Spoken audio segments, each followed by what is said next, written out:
बड़ा मंगल आ रहा है और अगर आप चाहते हैं हनुमान जी की कृपा तो ये पूजा विधि जरूर अपनाएं। मंगलवार की सुबह जल्दी उठें, स्नान करें और लाल साफ कपड़े पहने।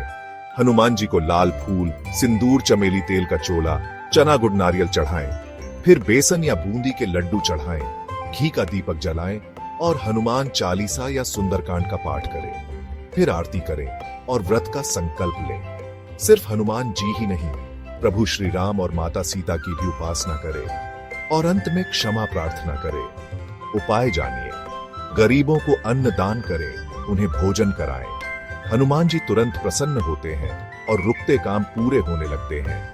AUM हनु हनुमते नमः मंत्र का जाप करें और रामायण पाठ करें। फिर देखिए, पैसे और शांति दोनों आपके पास खुद चलकर आएंगे। हिंदू धर्म से जुड़ी हर जानकारी प्राप्त करने के लिए आज ही धार्मी पर जाएं।